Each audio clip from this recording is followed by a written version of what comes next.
Hello बच्चों, स्वागत है आप सभी का हमारे YouTube channel RP online classes में।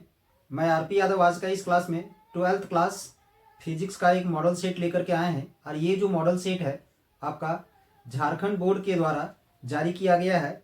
और ये जो मॉडल सेट है ये 2023-24 वाले सेशन में जारी की गई है। ठीक है, तो इस मॉडल सेट में बताया गया है कि टोटल 48 क्वेश्चंस है। ठीक है, इस मॉडल सेट में टोटल 48 क्वेश्चंस है। एमसीक्यू क्वेश्चंस है, very short answer type questions है, शॉर्ट आंसर टाइप क्वेश्चंस है और लॉन्ग आंसर टाइप क्वेश्चंस है। तो इसका जो 3 प्रकार का जो क्वेश्चन है, एमसीक्यू क्वेश्चन हो गया, वेरी शॉर्ट हो गया और शॉर्ट हो गया, ये तीनों हम पहले ही आप लोग को बता चुके हैं। तो आज का इस क्लास में हम आप लोग को बताने वाले हैं लॉन्ग आंसर टाइप क्वेश्चंस। यानी आज का इस क्लास में हम डिस्कस करने वाले हैं क्वेश्चन नंबर 43 से लेकर 48 तक, 1 से लेकर के 42 तक।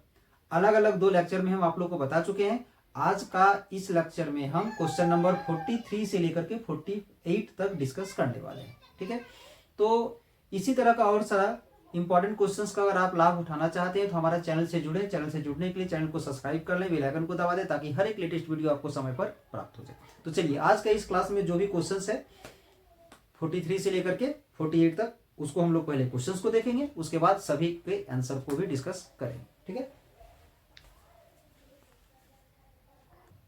ध्यान दोगे। ये है झारखंड शैक्षणिक अनुसंधान एवं प्रशिक्षण परिषद रांची वार्षिक परीक्षा सत्र 2023-24 और मॉडल प्रश्न पत्र। ध्यान दोगे,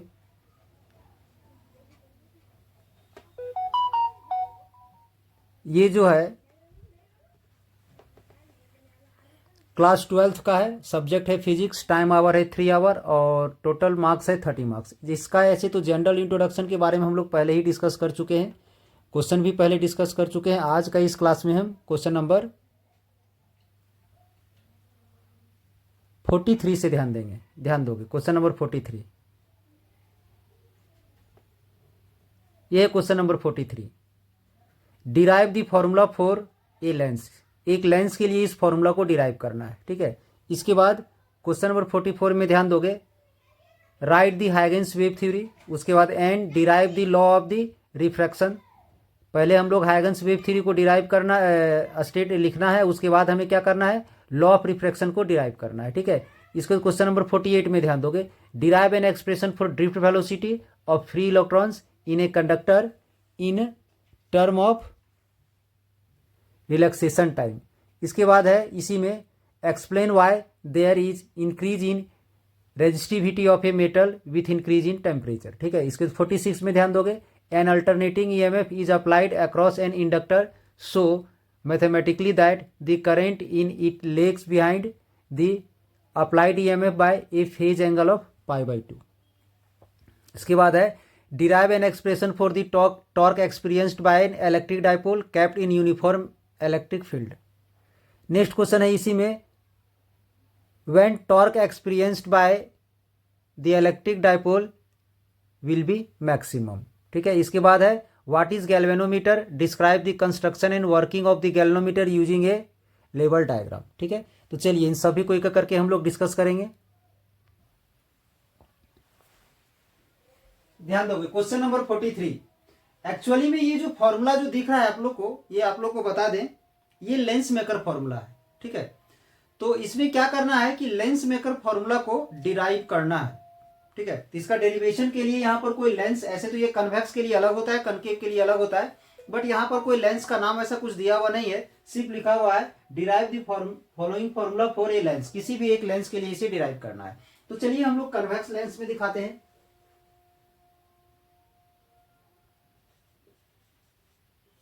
सबसे पहले हम लोग यहां पर एक लेंस ड्रॉ करेंगे। ठीक है, ध्यान दोगे,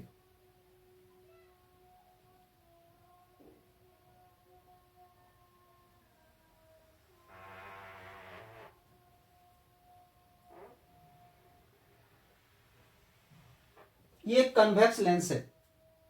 जब भी आप डायग्राम बनाओगे तो कोशिश यही करना है कि पेंसिल से बनाना है और ज्योमेट्री बॉक्स वगैरह का यूज करना है ताकि रे डायग्राम ज्यादा बेटर तरीके से बन सके। ठीक है, अब ध्यान दोगे, यहां पर ये प्रिंसिपल एक्सिस ले लिए इसका। पहले इस लेंस का नेमिंग करते हैं यहां पर एक्स, यहां पर ये ले लेते हैं P1, यहां ले लेते हैं Y, यहां ले लेते हैं P2, ठीक है, और बीच में यहां पर ले लेते हैं P, ठीक है। अब ध्यान दोगे, इसका प्रिंसिपल एक्सिस पर हम यहां पर एक ऑब्जेक्ट लेते हैं O, एक ऑब्जेक्ट O ले लेंगे, ठीक है। अब हम लोग क्या करते हैं, ये जो पॉइंट ऑब्जेक्ट है यहां से इस पर एक रे इंसिडेंट करवाएंगे, ये एक रे इंसिडेंट हो गया। इन चाहे तो इस रे को थोड़ा सा और ऊपर ले जा सकते हैं, स्केल का यूज करोगे ना तो ज्यादा बेटर रहेगा, ठीक है। इस रे को यहां ले गए तो इस पॉइंट ऑब्जेक्ट से दो रे इसमें इंसिडेंट हो रहा है, एक रे हमारा इस डायरेक्शन में जा रहा है जो सीधा चला जाएगा, ठीक है, और एक रे हमारा इस डायरेक्शन में जा रहा है, ठीक है। और ये पहले वाले सरफेस में जब ये रे यहां पर आकर के इंसिडेंट हुआ तो फिर यहां से ये नॉर्मल की तरफ बेंड करेगा, ठीक है। तो ध्यान दोगे, सपोज कि यहां से ये रे जो है सो इस डायरेक्शन में चला गया, ठीक है, बट ये सरफेस उपस्थित होने के चलते यहां पर आने के बाद ये फिर से बेंड करेगा। तो सपोज कि ये इधर आ गया तो इसे हम लोग डॉटेड लाइन बना लेंगे क्योंकि ये एक्चुअल में ये है ही नहीं, ऐसा है, ठीक है। यहां से जो दो रे, एक रे हमारा इस डायरेक्शन में इंसिडेंट हुआ, हमारा इधर ही चला गया, और एक रे यहां जो इंसिडेंट हुआ यहां से ये एकदम स्ट्रेट चलते गया, यहां से लेकर के यहां तक ये स्ट्रेट पहुंच गया, यहां तक स्ट्रेट पहुंच गया, इसे हम I1 मान लिए, ठीक है। बट इस सरफेस की उपस्थित होने के कारण ध्यान रखोगे, ये जो ऑब्जेक्ट O है, O का इमेज I1 पर कब बनेगा, I1 पर इमेज तभी बनेगा जब ये जो लेंस मटेरियल है, ये लेंस मटेरियल इधर कंटिन्यू होगा, ठीक है, इधर भी एयर नहीं होगा, बट यहां तो एयर है, यहां से जैसे ही रे निकलता है तो ये उस दिशा में ना जाकर के फिर और थोड़ा सा बेंड कर जाता है, फाइनल इमेज कहां बन जाता है, तो I पर। अब इसमें थोड़ा सा अगर आप लोग को लिखना है तो लिख सकते हो, एक convex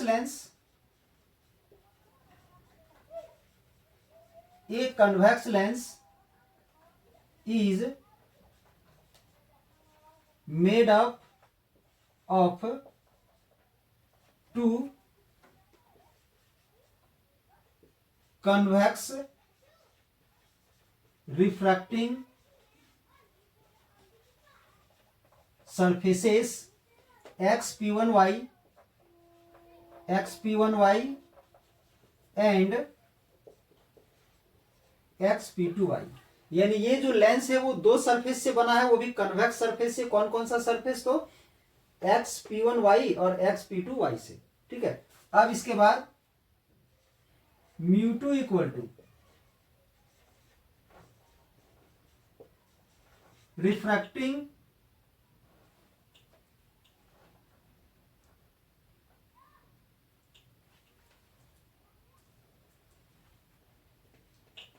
refractive index of material of lens. Lens जिस मटेरियल का बना हुआ है उस मटेरियल का रिफ्रैक्टिव इंडेक्स, ठीक है। इसके बाद μ1 equal to refractive index of medium around the lens. मतलब लेंस के चारों तरफ का जो मीडियम है उस मीडियम का रिफ्रैक्टिव इंडेक्स, यानी इधर का रिफ्रैक्टिव इंडेक्स μ1 और इधर का भी रिफ्रैक्टिव इंडेक्स μ1 और यहां अंदर मटेरियल का रिफ्रैक्टिव इंडेक्स μ2, ठीक है। अब इसके बाद R1, R2, इस लेंस का दो सरफेस है, एक सरफेस इधर और एक सरफेस इधर, तो यहां से ऐसा भी लिख सकते हो, R1 equal to radius of surface xp1y, पहले ये वाला जो सरफेस है उसका रेडियस, ठीक है।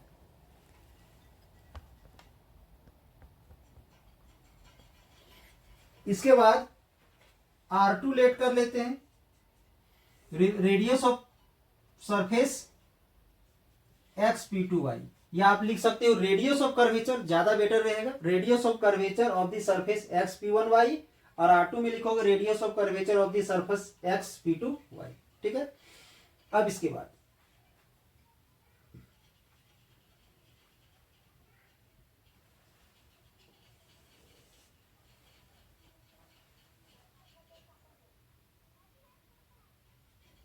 I1 is a real image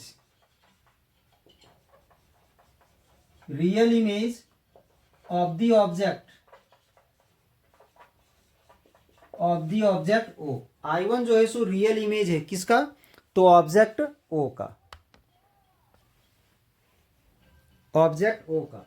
और ये किसके द्वारा बन रहा है, ये पहले वाले सरफेस के द्वारा बन रहा है।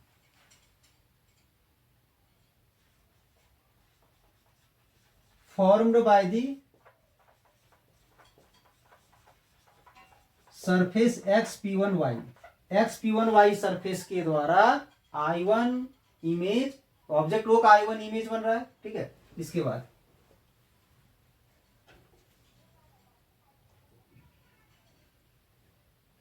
अब ये जो I1 है इस सरफेस के लिए ऑब्जेक्ट का काम करता है। I1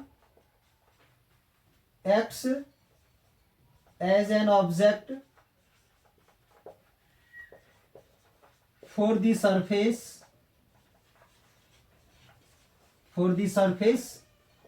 XP2y, XP2y सरफेस के लिए ये ऑब्जेक्ट का काम करता है।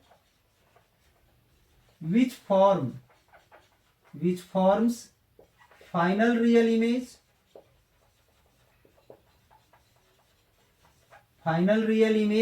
एट I, जो फाइनल रियल इमेज कहां पर बना रहा है, तो I पर बना रहा है। ठीक है, तो अब चलिए हम लेके चलते हैं फॉर द सरफेस XP1y वाले सरफेस के लिए। तो अब ध्यान दोगे XP1y वाले सरफेस के लिए ऑब्जेक्ट डिस्टेंस क्या है, ऑब्जेक्ट डिस्टेंस, ये जो पहला वाला जो सरफेस है इसके लिए ये मेरा ऑब्जेक्ट है, तो ऑब्जेक्ट डिस्टेंस O से लेकर के P1 तक हो जाएगा। OP1 जिसे हम लिख सकते हैं OP अप्रॉक्स में, थीन लेंस के लिए अगर ये थीन लेंस है तो OP1 का लेंथ और OP का लेंथ दोनों इक्वल होगा, इसे हम मान लेते हैं U।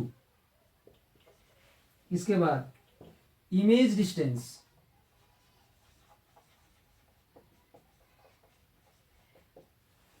ये जो सरफेस है पहला वाला सरफेस इसके लिए इमेज कौन है, तो I1, तो इमेज डिस्टेंस क्या हो जाएगा, P1 से लेकर के I1 तक,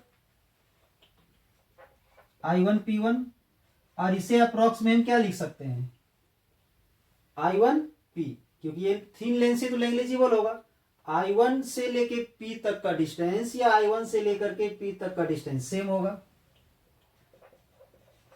जिसे हम V1 मान लिए। V हम इसलिए नहीं माने ना, फिर से एक बार हमें V लेट करने की जरूरत पड़ेगा। और इस सरफेस का रेडियस ऑफ कर्वेचर तो हम लोग यहां पर R1 ले चुके हैं,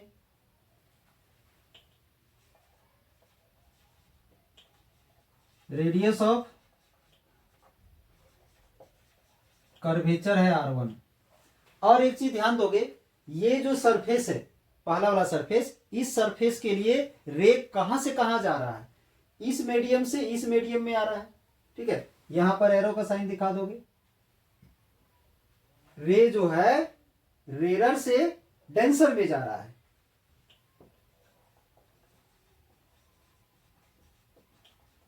रिफ्रैक्शन फ्रॉम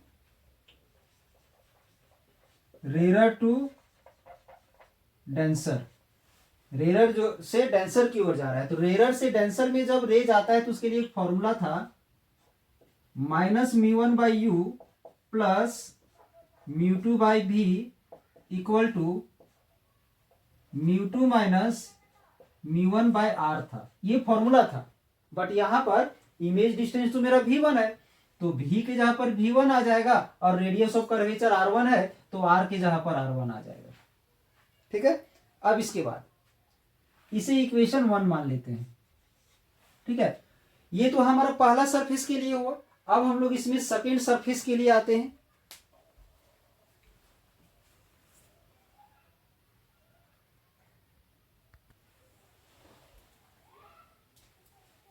अब यहां पर हम लोग लेके चलेंगे फॉर दी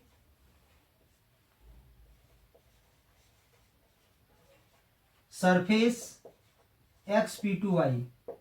xp2y के लिए ध्यान दोगे ऑब्जेक्ट डिस्टेंस।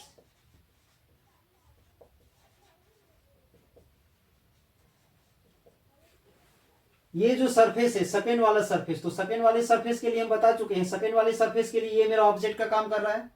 अगर ये ऑब्जेक्ट का काम कर रहा है तो ऑब्जेक्ट डिस्टेंस क्या हो जाएगा, P2 से लेकर के I1 तक। क्या हो जाएगा, P2 से लेकर के I1 तक। तो हम I1 P2 लिखेंगे, I1 P2। अब ये जो I1 P2 है, ये जो I1 P2 है, उस I1 P2 को लिख सकते हैं अप्रोक्स में I1 से लेकर के P तक, I1 P लिख सकते हैं। और यहां पर I1 P का वैल्यू हम लोग V1 लेट कर चुके हैं। ठीक है, अब इसके बाद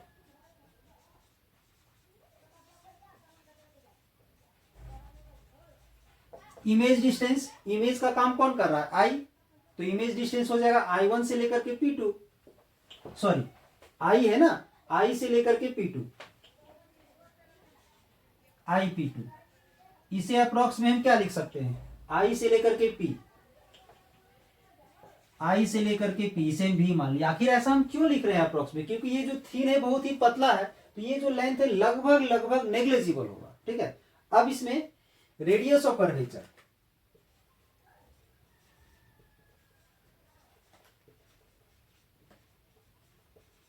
रेडियस ऑफ कर्वेचर R2 है। और इसमें जो रिफ्रैक्शन है इस मीडियम से इस मीडियम में आ रहा है, मतलब डेंसर से रेयर में जा रहा है। ठीक है, तो यहां पर लिखोगे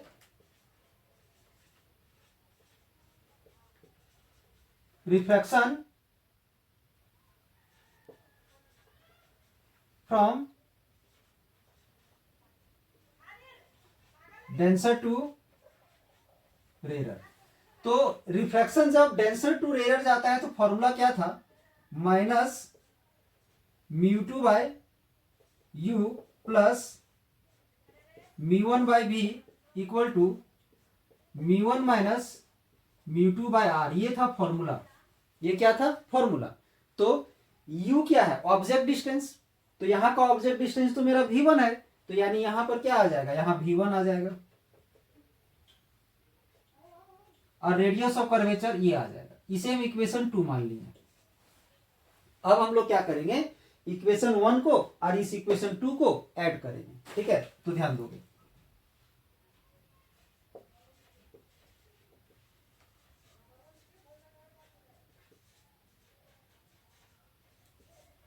एडिंग इक्वेशन 1 एंड 2। तो पहले इक्वेशन 1 का LHS हम लोग यहां पर लिख लेते हैं,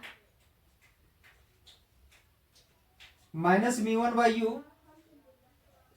प्लस μ2 बाई V1। LHS ले लिए। अब ये लेंगे यहां पर माइनस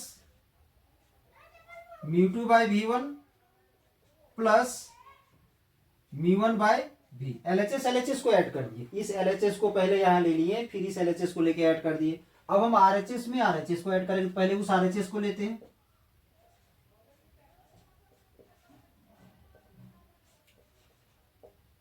प्लस अब इसे लेते हैं,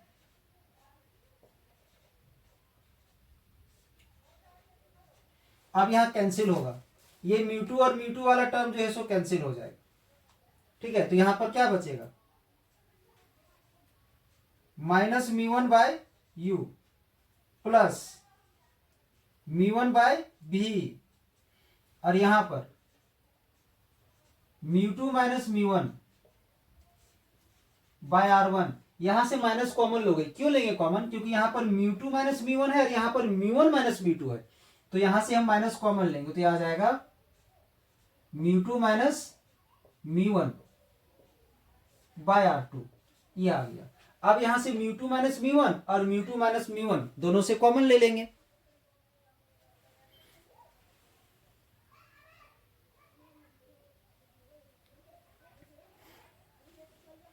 अब ध्यान दोगे, यहाँ पर हम ऊपर में लिखने वाले हैं, तो कैमरे को थोड़ा सा ऊपर करेंगे। यहां पर ध्यान दोगे, यहां से म्यू1 और म्यू1 कॉमन आएगा, ठीक है, और यहां से म्यू2 माइनस म्यू1 और म्यू2 माइनस म्यू1 कॉमन आएगा।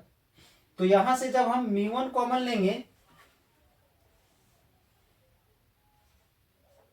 म्यू1 जब कॉमन ले लेंगे तो आ जाएगा -1/u प्लस 1/v। शायद दिख नहीं रहा होगा, कैमरा अभी हम सेट कर लेंगे। फिर हम कॉमन ले लेंगे म्यू2 माइनस म्यू1, तो बच जाएगा 1/r1 माइनस 1/r2, ये आ जाएगा।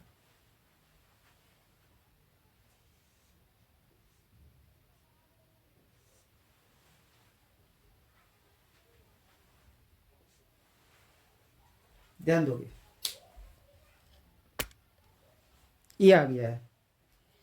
म्यू1 कॉमन लिए तो ये आ गया, और म्यू2 माइनस म्यू1 कॉमन लिए तो ये आ गया। अब क्या करेंगे, ये जो म्यू1 है हम इसको इधर डिवाइड कर देंगे, तो यहां बचेगा -1/u प्लस 1/f। इसको यहां डिवाइड करोगे,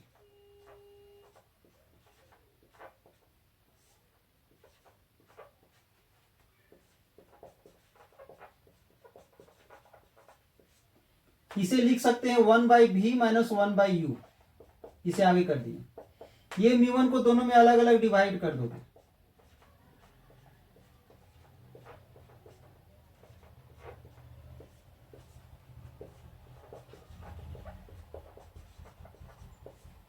ये लेंस मेकर फॉर्मूला हम लोग डिराइव कर रहे हैं। लेंस फॉर्मूला पढ़े होंगे आप लोग, 1/v minus 1/u equal to 1/f। तो इस पूरा के जहां पर 1/f आ जाएगा, म्यू2 बाई म्यू1 को हम म्यू लिख देंगे और इसका 1 हो जाएगा। ये आ गया रिजल्ट जो हमें प्रूव करना था, ठीक है। ये फॉर्मूला हमें डिराइव करना था, ठीक है।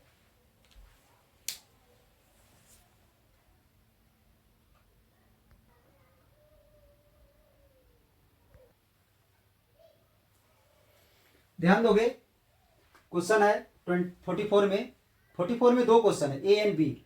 फर्स्ट है राइट दी हाइगेंस वेव थ्योरी। सबसे पहले हाइगेंस वेव थ्योरी के बारे में बताना है। Derive the law of refraction from it, और इसका उपयोग करते हुए हम लोग को रिफ्रैक्शन का जो लॉ है उसे डिराइव करना है, ठीक है। तो ध्यान दोगे, काफी सिंपल है। सबसे पहले फर्स्ट नंबर ए,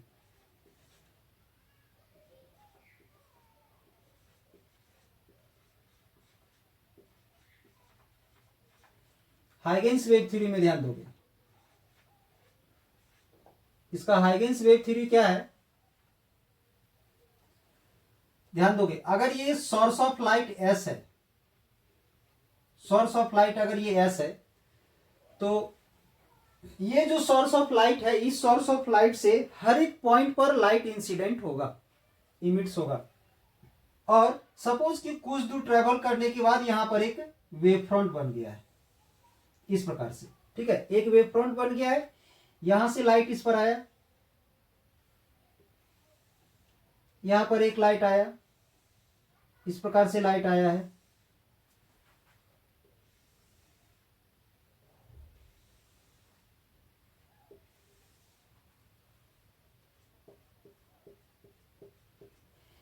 इसे लेट कर लेते हैं ए बी,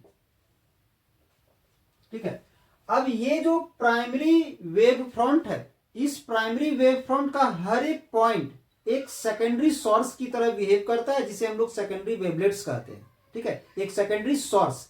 तो सपोज कि यहां से जो लाइट निकलेगा, यहां से जो लाइट आएगा, यहां से जो लाइट आएगा, यहां से जो लाइट आएगा, ये हर एक पॉइंट को सेकेंडरी वेवलेट्स कहते हैं या सेकेंडरी सोर्स कहते हैं। इसके बीच में और सारा पॉइंट है, हम बट कुछ पॉइंट्स को ही इंडिकेट किए।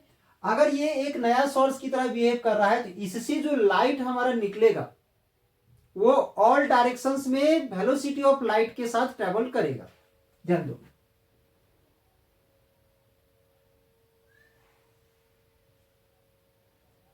चारों तरफ, यानी यहां से जो लाइट निकलेगा ये इधर भी जाएगा, इधर भी आएगा, ये इस डायरेक्शन में भी जाएगा, इस डायरेक्शन में भी जाएगा, इधर भी जाएगा, इधर भी जाएगा, इधर भी जाएगा और इधर भी आएगा। मतलब यहां से चारों तरफ लाइट बाहर निकलेगा, इमिट्स होगा। से उसी प्रकार से यहां से भी जो लाइट हमारा ट्रेवल करेगा,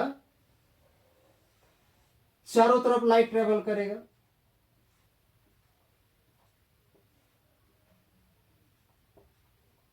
ये अब यहां से भी चारों तरफ लाइट ट्रेवल करेगा,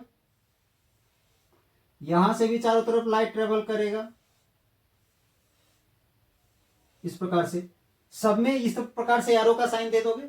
अब हम लोग क्या करेंगे, ये जितना सारा स्फेरिकल वेवफ्रंट तैयार हुआ है या स्फेयर जो ड्रॉ किए हैं, इन सभी स्फेयर को टेंजेंशियली आउटवर्ड डायरेक्शन में टच करता हुआ एक दूसरा सरफेस हम लोग ड्रॉ करेंगे। यहां से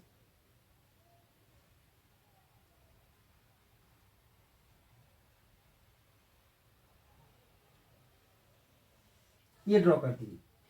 तो ये जो सरफेस जो ड्रॉ हुआ ना, ये हमारा सेकेंडरी वेव फ्रंट कहलाएगा। क्या कहलाएगा? Secondary wave front. इसका नेमिंग कर देते हैं ए डैश बी डैश।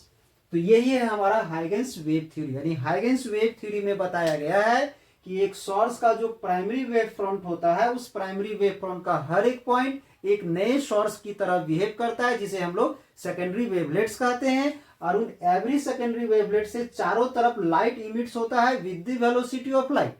ठीक है। अब ये जो हमारा यहां से स्फेयर जो ड्रॉ किए हैं, उन सभी को टेंजेंशियली आउटवर्ड डायरेक्शन में टच करता हुआ एक दूसरा सरफेस जो हम लोग ड्रॉ करेंगे, वो हमारा सेकेंडरी वेव फ्रंट कहलाएगा। ठीक है। ये है हमारा wave theory, Huygens wave theory.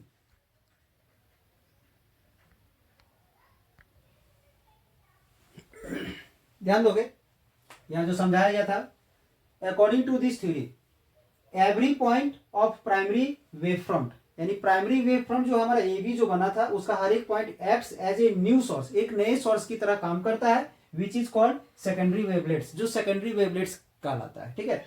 These wavelets travel in all directions with speed of light, हर एक डायरेक्शन में ट्रेवल करता है। यहां से ध्यान दोगे, चारों डायरेक्शन में ट्रेवल कर रहा है with the speed of light. ठीक है। अब ध्यान दोगे, ये जो वेवलेट्स है उसको टेंजेंशियली टच करता हुआ आउटवर्ड डायरेक्शन में एक टेंजेंट ड्रॉ की है। The surface that touches all these secondary wavelets tangentially in the forward direction forms the new wave front, एक नया वेव फ्रंट देता है, जिसे हम लोग क्या बोलते हैं, which is called secondary wave front। तो ये था हमारा इसका a number, right the Huygens wave theory. अब हम लोग क्या करेंगे, derive the law of the refraction हम लोग करेंगे। ठीक है। पहले इसको कंप्लीट कर लेते हैं, उसके बाद इसका बी नंबर हम लोग क्लियर करेंगे।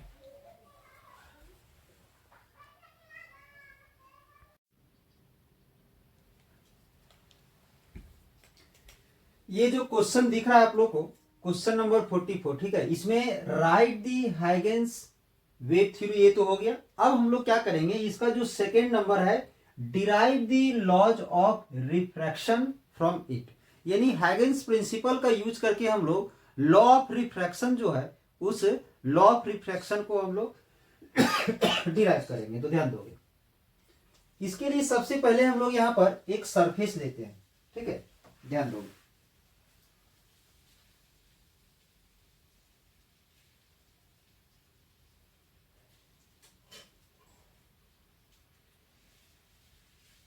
यहां पर हम लोग एक सरफेस ले लिए। ठीक है। अब इस सरफेस में हम लोग क्या करेंगे, एक वेव फ्रंट को इंसिडेंट करते हैं।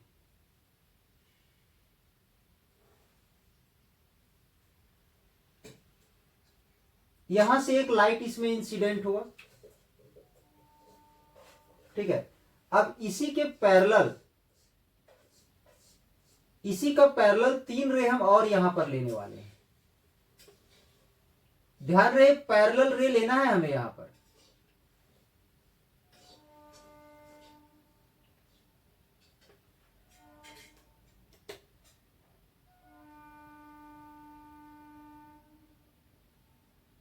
दो रे हो गया।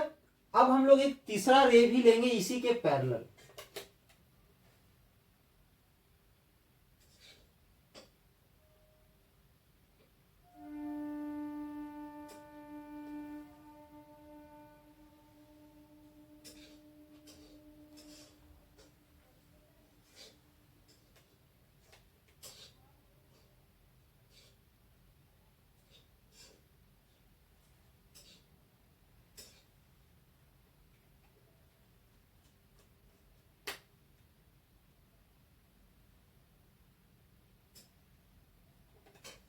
ये 3 पैरेलल रे हम लोग ले लिए। अब फिलहाल हम यहां पर क्या करते हैं, सरफेस ले लेते हैं ये M1 M2, ठीक है। अब हम क्या करते हैं, यहां पर एक नॉर्मल लाइन लेते हैं। नॉर्मल लाइन लेने से पहले हम लोग यहां पर एक वेव फ्रंट ले लेंगे, यानी ये जो तीनों रे जो है इसके पैरेलल परपेंडिकुलर में हम यहां पर इसको ज्वाइन करवा देते हैं। इसे परपेंडिकुलर एक लाइन यहां पर ड्रॉ कर लेते हैं। ये क्या कहलाएगा, तो एक वेव फ्रंट कहलाएगा।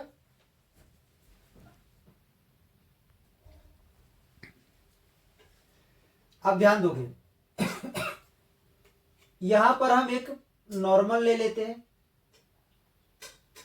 यानी इस प्लेन के सरफेस के परपेंडिकुलर।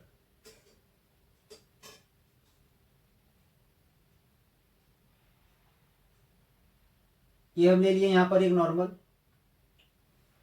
नॉर्मल यहां भी ले लेते हैं।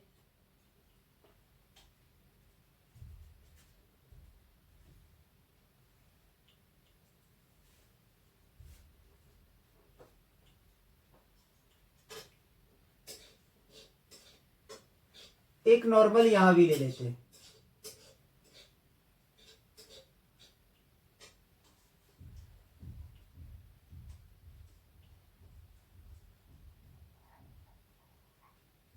अब ध्यान दोगे हम लोग क्या करते हैं कि इधर हम ले लेते हैं रेरर मीडियम, ठीक है। इधर रेरर मीडियम ले लिए और नीचे हम ले लेते हैं डेंसर मीडियम।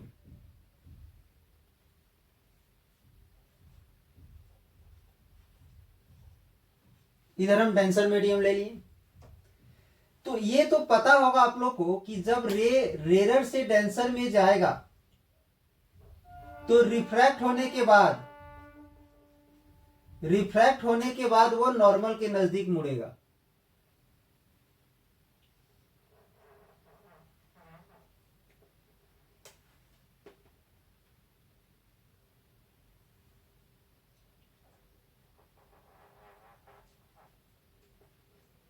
अब ध्यान दोगे ये जो 3 रे यहां पर इंसिडेंट हो रहा था, एक चीज हमेशा याद रखोगे, डायग्राम सही बनाना बहुत जरूरी है। नहीं बनाओगे डायग्राम सही तो मार्क्स कटेगी। और पेंसिल और स्केल का यूज करना ना भूले। ये जो लाइट है ये सीधा ना जा करके ये नॉर्मल की तरफ थोड़ा सा झुक जाएगा, तो नॉर्मल की तरफ झुक गया, इधर आ गया। अब इसी के पैरेलल रे यहां से भी आएगा, ध्यान रहे पैरेलल जाना चाहिए।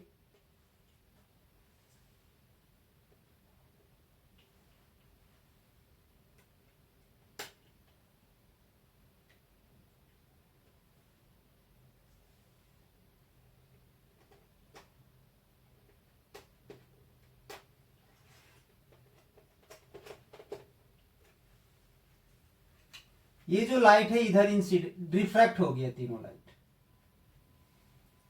ठीक है।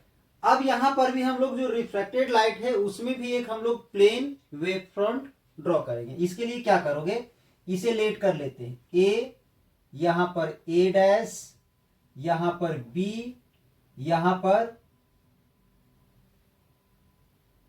डी, यहां पर पी, ऐसा लेट कर लीजिए, ठीक है। आप ध्यान दोगे क्या करोगे, हम ऐसा मान लेते हैं कि इधर वाले मीडियम में वेलोसिटी ऑफ लाइट जो है सो वो c1 है और नीचे वाले मीडियम में वेलोसिटी ऑफ लाइट क्या है तो c2 है, ठीक है। ऐसा हम लेट कर लिए।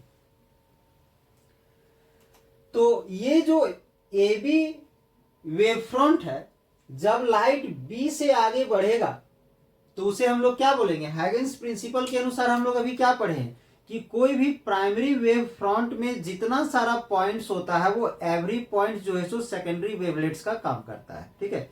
तो अब यहां से बी से जो सेकेंडरी वेवलेट्स आगे बढ़ा, बी से ए तक आने में उसे कितना टाइम लगेगा, उसे लगेगा सॉरी टाइम की बात कर रहे हैं, अगर हम सपोज कर लेते हैं बी से ए डैश तक आने में अगर उसे टी समय लगा, टाइम टी लगा, तो वेलोसिटी तो c1 है, तो डिस्टेंस कितना हो जाएगा बी ए डैश का, बी ए डैश का वैल्यू हो जाएगा c1 इंटू टी, ये हो जाएगा। इस मीडियम में वेलोसिटी ऑफ लाइट अगर c1 है और यहां से यहां तक आने का टाइम अगर t लग रहा है, तो डिस्टेंस ये हो जाएगा c1t। सेम उतना ही टाइम पर यहां से जो लाइट इधर रिफ्लेक्ट हो रहा है वो कितना डिस्टेंस ट्रेवल करेगा, तो वेलोसिटी तो इस मीडियम में वेलोसिटी क्या है, तो c2, तो डिस्टेंस कितना हो जाएगा, तो c2t हो जाएगा। फिर रिपीट करते हैं, ध्यान दोगे। इधर वाले मीडियम में वेलोसिटी c1 है, हम सपोज कर लिए कि b से a डैश तक आने में हमें t टाइम लगा, तो b से a डैश तक का डिस्टेंस हो जाएगा c1 इंटू टी हो जाएगा, ठीक है। अब सेम उतना ही टाइम पर नीचे वाले मीडियम में यहां से जो लाइट जा रहा है सेम उतना ही टाइम में कितना डिस्टेंस ट्रेवल करेगा, तो c2 इंटू टी। क्यों, ऐसा क्यों है, क्योंकि वेलोसिटी इधर हमारा c2 है, तो वेलोसिटी इंटू टाइम हो गया। तो हम लोग क्या करेंगे, इस a को हम जो बता रहे हैं वही लिखेंगे यहां पर, a को सेंटर मान करके और इसे रेडियस मान करके यहां पर हम लोग एक आर्क ड्रॉ कर लेंगे, ये आर्क ड्रॉ कर लेंगे, ठीक है। हमेशा याद रहे कि अगर ये रेयर टू डेंसर जा रहा है तो इसका डिस्टेंस से इसका डिस्टेंस कम होगा, हमेशा ध्यान रखना है, ये चीज कम होगा वो डिस्टेंस, ठीक है। अब इसको हम लोग ज्वाइन करवा देंगे, यहां से लेकर के इसको ज्वाइन करवाएंगे।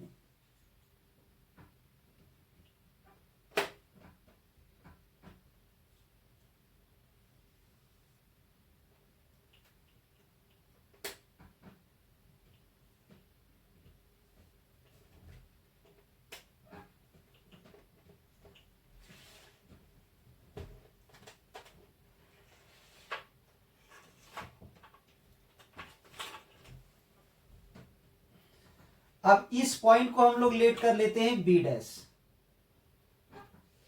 ठीक है। इस पॉइंट को क्या लेट कर लिए, तो बी डैश लेट कर लिए, और यहां जो पॉइंट है इसे हम लेट कर लिए डी डैश। अब ऐसा हम मान लेंगे कि A B primary wave front है और ए डैश बी डैश जो है सो सेकेंडरी वेव फ्रंट है, ठीक है। तो चलिए इसमें कुछ स्टेटमेंट भी पहले हम लोग लिख लेते हैं। तो क्या लिखेंगे, तो ध्यान दोगे, M1 M2 क्या है, एक सरफेस है जो रेयर और डेंसर मीडियम को अलग अलग कर रहा है। अब ध्यान दोगे यहां पर जो भी समझाया गया था, ये जो ए बी है, A B is a plane wave front incident on a plane refracting surface M1 M2। ये जो M1 M2 एक रिफ्रैक्टिंग सरफेस है उस पर वो इंसिडेंट हो रहा है, किस एंगल पर, at angle B A dash, B A dash, ठीक है। इसके बाद let the secondary wavelets from B. अब यहां बी से जो सेकेंडरी वेवलेट्स स्टार्ट हो रहा है, स्ट्राइक M1 M2 एट ए डैश पर जाके वो टकराता है इन टी सेकेंड में, ठीक है। तो इसलिए यहां से लेकर के यहां तक का डिस्टेंस जो है बी से ए डैश क्या होगा, c1t होगा, where c1 is velocity of light in rare medium. अब इसमें थोड़ा सा अगर आप लिखना चाहते हो, यहां पर लिखना चाहते हो तो लिख सकते हो, late M1 M2 is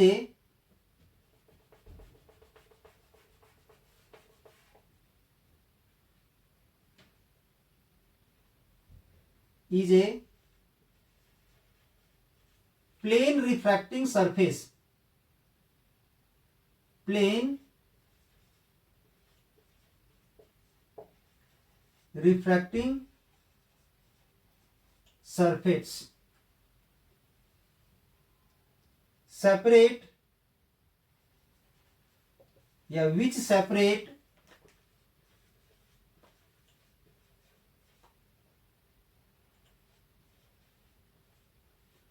rarer and denser medium।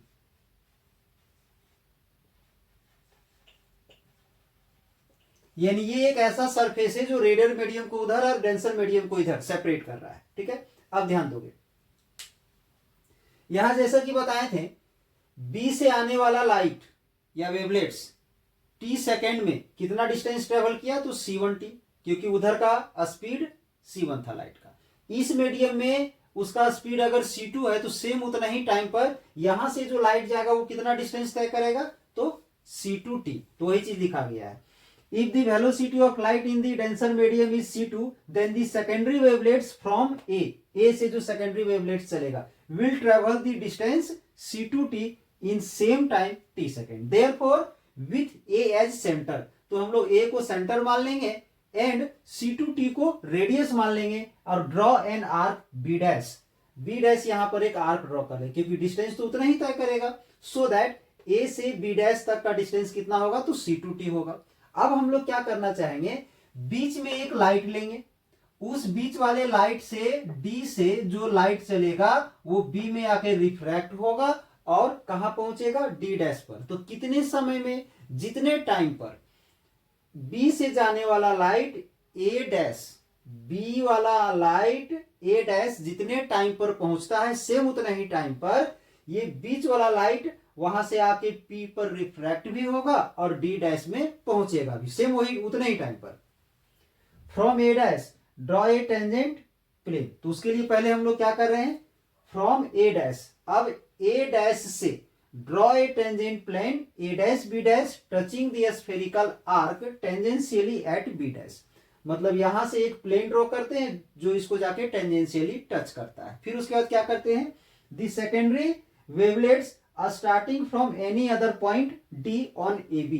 A B में कोई एक्स्ट्रा पॉइंट डी ले लेते हैं, जहां से वेवलेट्स निकल रहा है वो वेवलेट्स क्या करता है, will reach the corresponding point D dash. Corresponding point D dash पर पहुंचता है आफ्टर रिफ्रैक्शन एट पी। थोड़ा सा देख लोगे, उधर शायद दिखाई नहीं दे रहा होगा।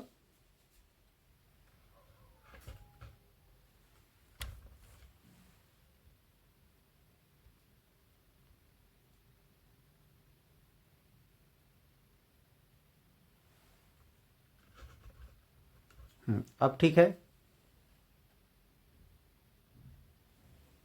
अब रिपीट करना पड़ेगा, थोड़ा सा दिखाई नहीं दे रहा था, ध्यान दोगे। If velocity of light in the denser medium is C2, ये जो डेंसर मीडियम है, डेंसर मीडियम में वेलोसिटी ऑफ लाइट अगर C2 है, then the secondary wavelets from A, अब A से जो सेकेंडरी वेवलेट्स चल रहा है वो will travel the distance C2t in the same time t second. अगर इधर का वेलोसिटी C2 है और टाइम t है तो डिस्टेंस कितना होगा, डिस्टेंस का होता है स्पीड इनटू टाइम, तो आ जाएगा C2t। तो अब हम लोग क्या करेंगे, therefore with A as centre, तो A को सेंटर मान लेंगे एंड C2t को रेडियस मान लेंगे, C2t as radius, draw an arc B dash, एक आर्क B डैश ड्रॉ करेंगे। इसका मतलब यहां से लेके यहां तक का डिस्टेंस कितना होगा, तो C2t होगा। अब हम लोग क्या करेंगे, यहां से इस पर एक टेंजेंट प्लेन ड्रॉ करेंगे, from A dash draw a tangent plane A dash B dash touching the spherical arc tangentially at B dash. अब हम लोग ये दिखाना चाहेंगे कि इसमें ए बी का कोई बीच वाले पॉइंट से जो लाइट आ रहा है वो सेम उतने ही टाइम पर वहां से जाकर पी पर रिफ्रैक्ट भी होगा और डी डैश पर पहुंचेगा भी। इसके बाद The secondary wavelets are starting from any other point D on AB. AB पर जो एक पॉइंट D है वहां से will reach the corresponding point D dash on AB. AB पर जो एक पॉइंट D dash है वहां पहुंचेगा after refraction at P. P पर रिफ्रैक्शन होने के बाद in exactly the same time as the secondary wavelets take to go from B to A dash. जितना टाइम B से A dash तक आने में लगता है उतना ही टाइम D से D डैश तक आने में लगेगा। अगर ऐसा है तो ये मेरा दूसरा वेव फ्रंट हो गया जिसे रिफ्रैक्टेड वेव फ्रंट कहेंगे। Hence A dash B dash is refracted wave front, इसे हम लोग रिफ्रैक्टेड वेव फ्रंट कहते हैं। अब हम लोग यहां पर क्या दिखाएंगे, तो ध्यान दोगे, ये जो एंगल है ये एंगल हो गया मेरा I, ठीक है। कौन सा एंगल हो गया, वो I, एंगल ऑफ इंसिडेंस। अब हम लोग दिखाएंगे ये एंगल इसके इक्वल है। कैसे इक्वल है, तो यहां थोड़ा सा ध्यान दोगे,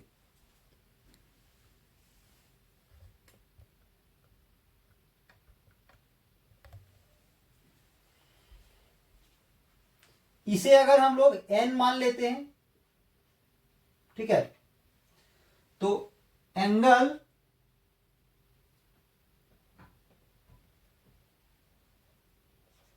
I प्लस, ये angle I plus N A B, angle N A B equal to आ जाएगा 90।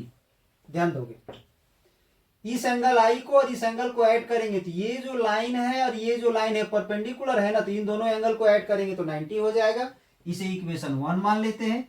अब इसके बाद फिर इस एंगल को, ये इस एंगल को और इस एंगल को ऐड करेंगे तो 90 होगा, क्योंकि ये परपेंडिकुलर है। तो लिखेंगे angle A dash A B, A dash A B plus angle N A B equal to 90। Equation 2 मान लीजिए, ए डैश ए बी और एन ए बी, ये भी 90 हो गया। तो आर एच एस इक्वल है, तो एल एच एस हम लोग इक्वल कर देंगे।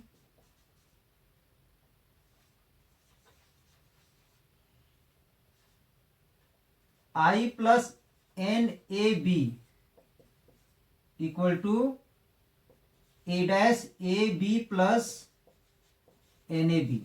तो अब यहां से एन ए बी कैंसिल हो जाएगा, तो angle A dash A B का वैल्यू कितना आएगा, इसका वैल्यू आई आ गया। ए डैश ए बी, ये जो एंगल है वो हमारा आई आ गया। ठीक है, अब इसी के आगे ध्यान दोगे तो यहां पर इसको हम इरेज करने वाले हैं थोड़ा सा, इसलिए ध्यान दोगे, पहले देख लोगे ध्यान से। बी ए डैश का वैल्यू C1T है और ए बी डैश का वैल्यू C2T है। इसका यूज होने वाला है, इसलिए हम दिखा दे रहे हैं आप लोग को। ठीक है,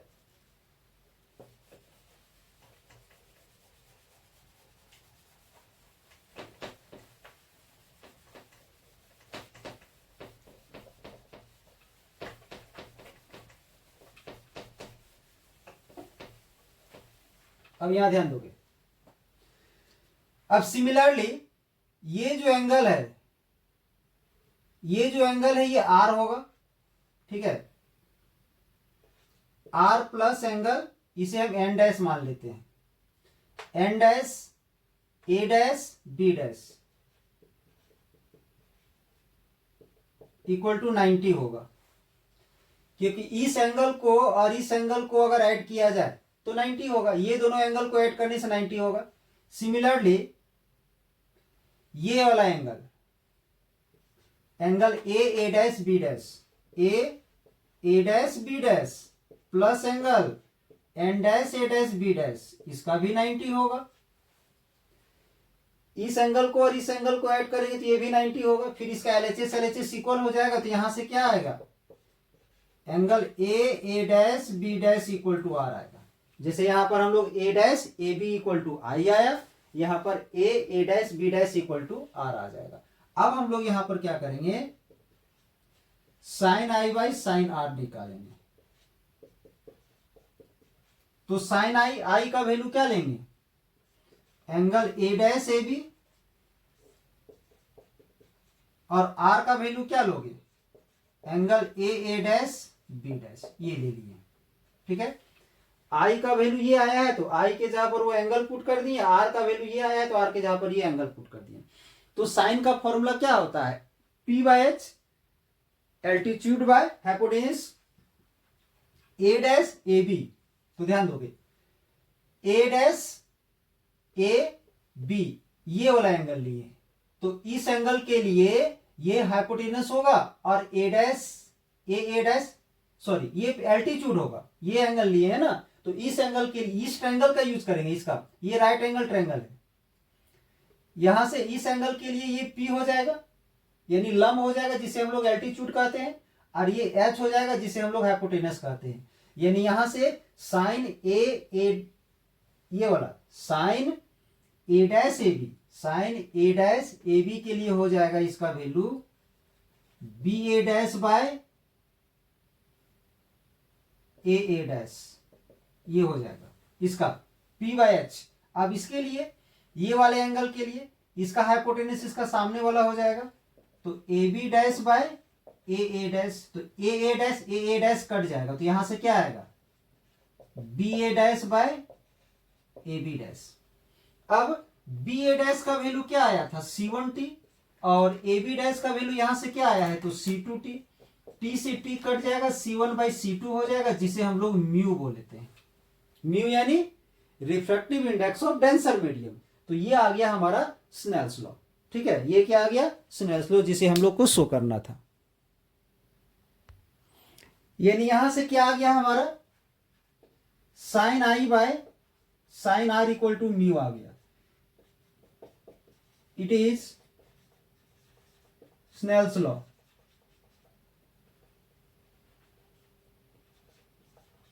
and first law of refraction, first law of refraction show हो गया। और इसमें हम लोग ये भी तो दिखा चुके हैं कि ये प्राइमरी वेव फ्रंट है और ये सेकेंडरी वेव फ्रंट है। तो primary wave front, secondary wave front और नॉर्मल सब एक ही लाइन पर है, एक ही प्लेन पर है। आल्सो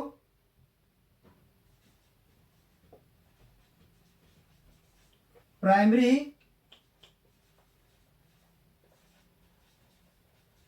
वेव फ्रंट, जिसे हम लोग इंसिडेंट वेव फ्रंट कह सकते हैं, incident wave front,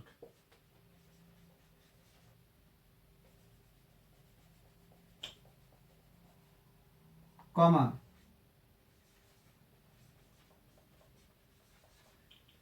refracted wave front end normal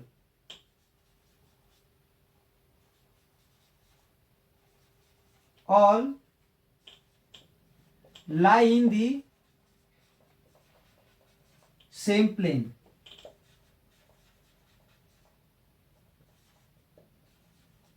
It is called ये लिख सकते हो, it is second law, second law of refraction. यहां पर इसका ब्रैकेट में सेकेंड, जैसे यहां लिखे हैं ना प्राइमरी वेव फ्रंट के ब्रैकेट में इंसिडेंट वेव फ्रंट, तो यहां पर रिफ्रैक्टेड वेव फ्रंट के जगह पर सेकेंडरी वेव फ्रंट आप लिख सकते हो। ठीक है, तो ये था हमारा derive the laws of refraction from it. Huygens principle की सहायता से हम लोग रिफ्रैक्शन का लॉ को डिराइव किए हैं। चलिए हम लोग नेक्स्ट क्वेश्चन में आते हैं।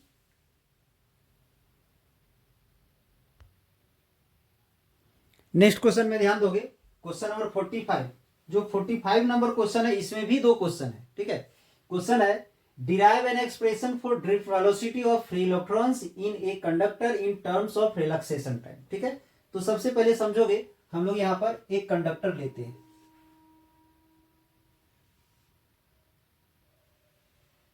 यहां पर हम एक कंडक्टर ले लिए, मेटालिक कंडक्टर, इसे एक वायर से कनेक्ट कर देते हैं, बैटरी से कनेक्ट करते हैं इसे, तो इसमें इस डायरेक्शन में यहां करंट फ्लो होगा।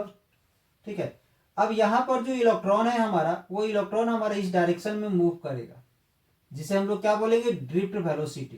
क्या बोलेंगे तो ड्रिफ्ट वेलोसिटी। और ये ड्रिफ्ट वेलोसिटी क्या होता है तो average velocity of electrons drifted towards positive terminal of the end. तो कंडक्टर का जो पॉजिटिव इंड है, ये इस इंड की तरफ जो इलेक्ट्रॉन ड्रिफ्ट होगा उसका एवरेज वेलोसिटी को ही हम लोग क्या बोलेंगे तो ड्रिफ्ट वेलोसिटी कहेंगे। ठीक है, तो ध्यान दोगे, यहां पर पहले हम लोग सपोज कर लेते हैं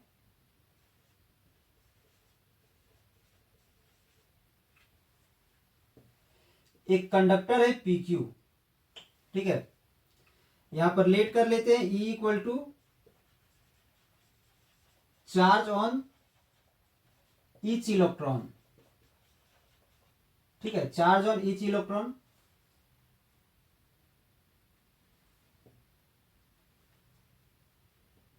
E equal to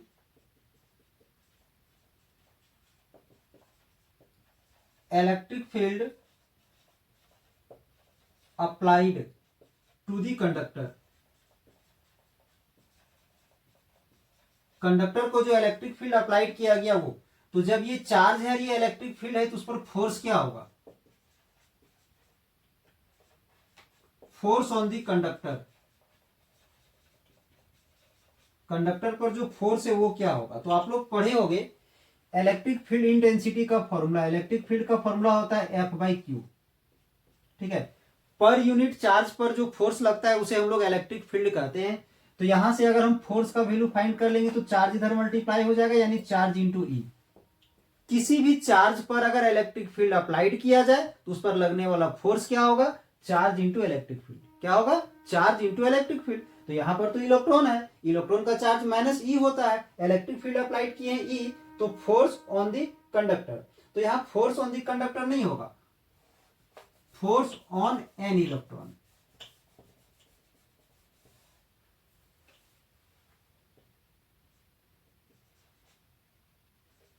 force on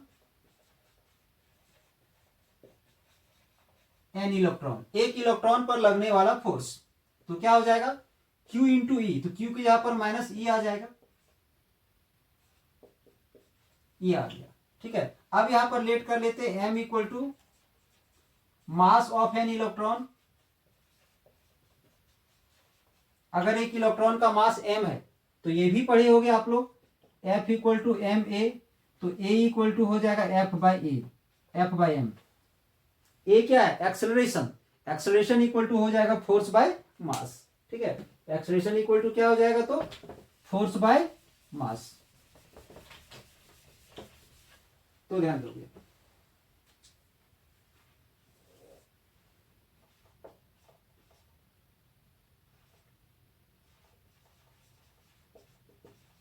acceleration on an electron, एक इलेक्ट्रॉन पर लगने वाला एक्सेलरेशन, फोर्स बाय एम, तो फोर्स का वैल्यू क्या आया है, तो माइनस ई और कैपिटल ई, ये आ गया है, ये आ गया। अब इसके बाद तो ध्यान दोगे यहां पर, इसमें जो इलेक्ट्रॉन है उस इलेक्ट्रॉन का जो वेलोसिटी होगा वो दो प्रकार का होगा। अब यहां पर हम Vd इक्वल टू लिखेंगे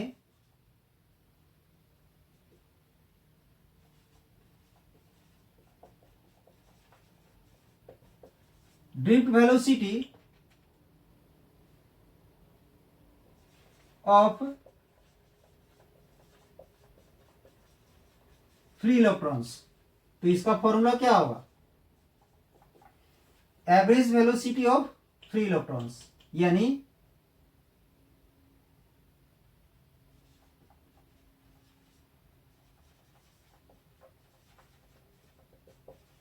average velocity of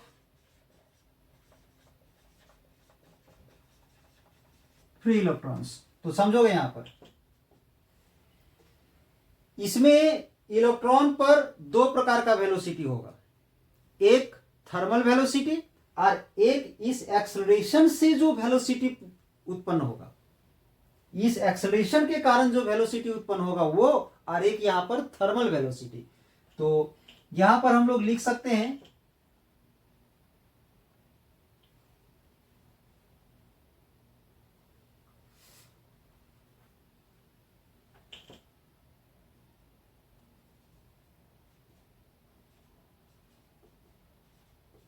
U plus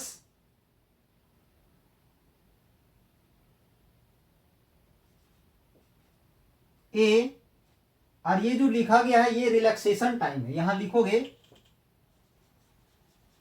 wear U equal to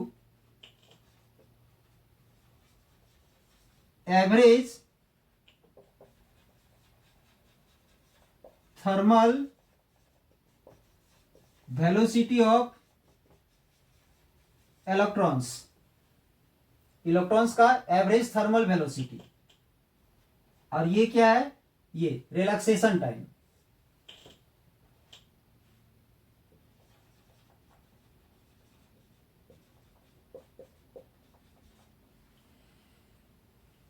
अब यहां पर u का जो वैल्यू होगा वो हो जाएगा u1 प्लस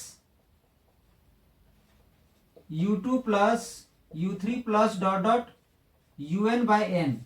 और एक चीज याद रहे, इसका वैल्यू जीरो होता है। किसी भी कंडक्टर में टोटल इलेक्ट्रॉन का जो एवरेज थर्मल वेलोसिटी होता है उसका वैल्यू क्या होता है? जीरो। इसके जगह पर हमारा जीरो आ जाएगा और ए का वैल्यू हम लोग वहां से पुट कर देंगे।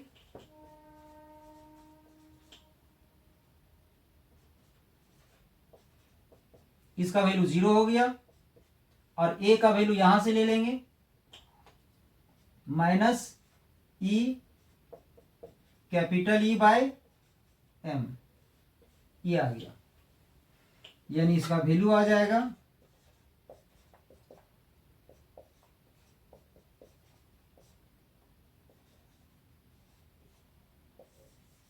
ये आ गया।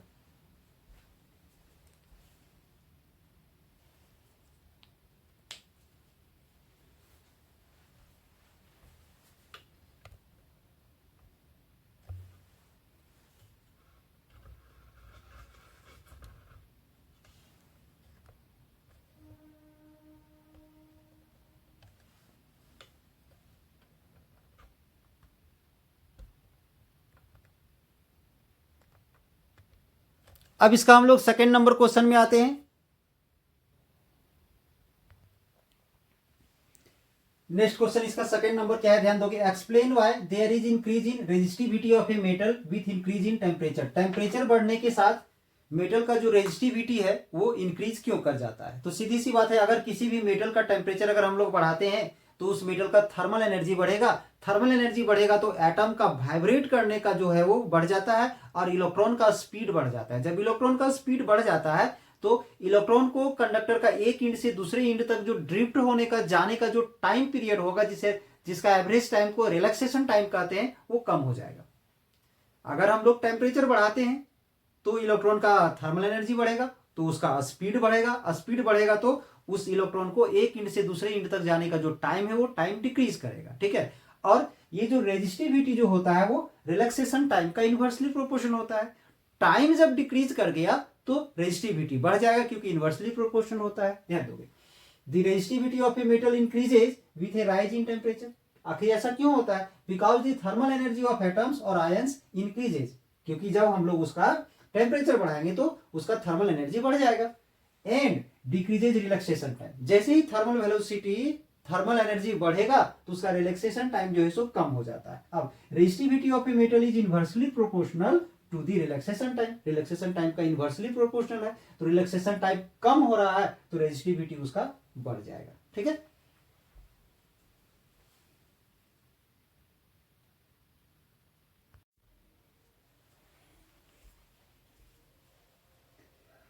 an alternating EMF is applied across an inductor so mathematically that the current in it lags behind the applied EMF by a phase angle of pi by 2। यानी इसका मतलब ये है कि जब एक इंडक्टर में अल्टरनेटिंग करंट या अल्टरनेटिंग सोर्स से कनेक्ट किया जाता है उसमें, तो उसका जो करंट होता है, current in it lags behind, मतलब उसका जो करंट होता है वो पीछे होता है। किससे पीछे होता है? तो अप्लाइड ईएमएफ से। कितना पीछे होता है? तो पाई बाय 2 से।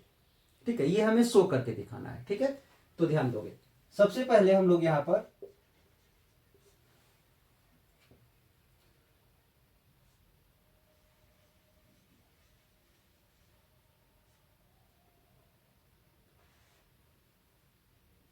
इसे कनेक्ट कर देते हैं अल्टरनेटिंग सोर्स से। इसे एक अल्टरनेटिंग सोर्स से कनेक्ट किया गया है। ठीक है, अब ध्यान दोगे यहां पर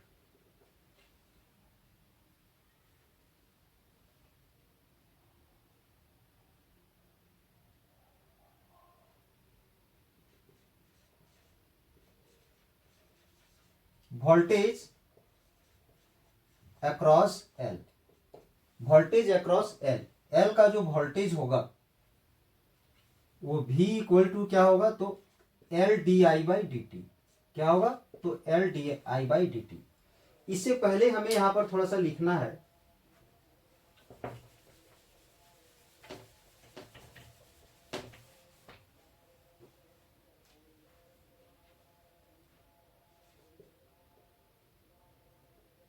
N alternating source is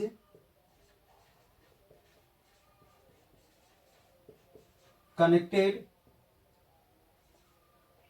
to an inductor L, एक इंडक्टर L से। ठीक है, अब यहां पर late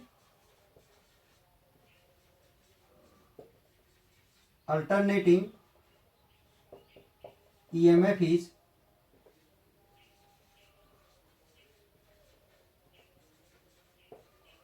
represented by E equal to E naught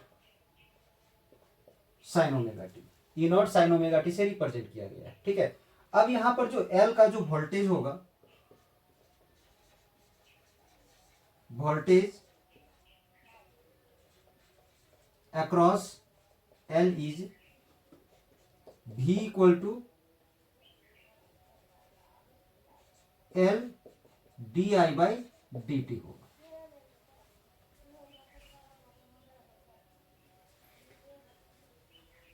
अब ये भी आप लोग पढ़े हो, जब दो चीज पैरेलल में जुड़ा रहता है दोनों का वोल्टेज सेम होता है, तो इस सोर्स का ईएमएफ और इसका वोल्टेज इक्वल हो जाएगा।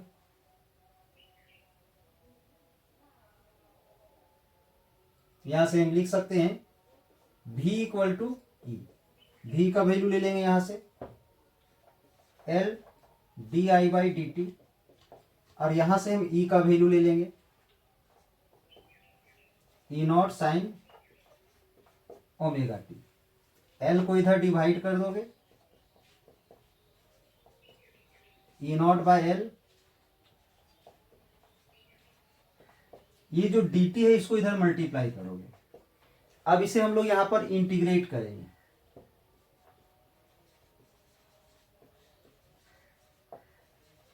Integrating on both side. तो यहां से इंटीग्रेट करेंगे di को, यहां से E नॉट L बाहर ले लेंगे और इसे इंटीग्रेट कर देंगे, इसका आ जाएगा I। ठीक है, अब यहां पर E not by L, sine का इंटीग्रेशन माइनस कॉस होता है, और t के साथ जो ओमेगा मल्टीप्लाई है वो डिवाइड में आ जाएगा।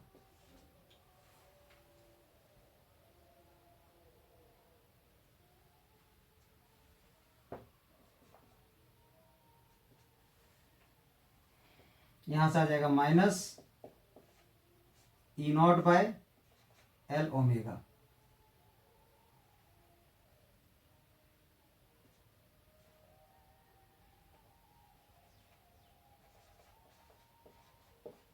अब ये जो कॉस ओमेगा टी है इसे साइन में कन्वर्ट करोगे,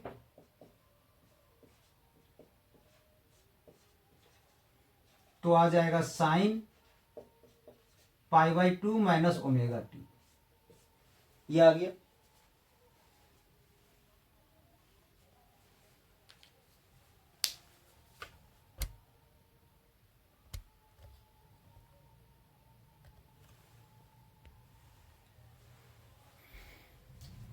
अब इसके बाद यहां ध्यान दोगे, ये जो एंगल माइनस है यहां पर, इस माइनस को हम एंगल में मल्टीप्लाई करेंगे तो जो माइनस है वो प्लस हो जाएगा और जो प्लस है वो माइनस हो जाएगा।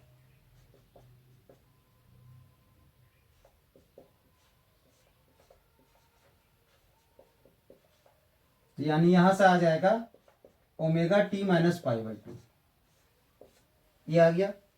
अब इसे हम इक्वेशन लेट कर लेते हैं, फिलहाल तो यहां पर हम इक्वेशन इसे 1 मान लेते हैं, इसे इक्वेशन 2 मान लेते हैं। ठीक है, फॉर मैक्सिमम वैल्यू ऑफ आई, ये तो आप लोग पढ़े होंगे कि करंट का, अल्टरनेटिंग करंट का जो मैक्सिमम वैल्यू जो होता है वो क्या होता है,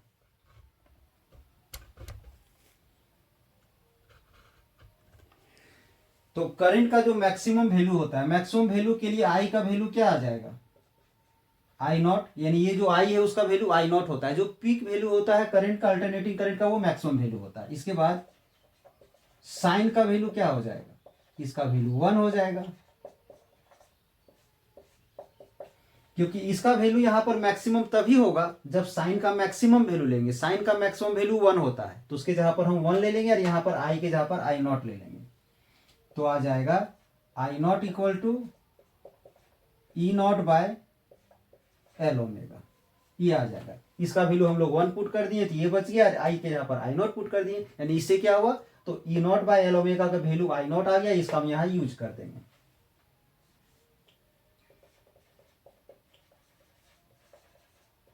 यूजिंग इक्वेशन 2, तो आई के जगह पर तो आई रह गया, ई नॉट बाय एल ओमेगा का वैल्यू आई नॉट निकाले हैं, यहां आई नॉट आ जाएगा, और यहां पर आ जाएगा sine omega T minus pi by 2,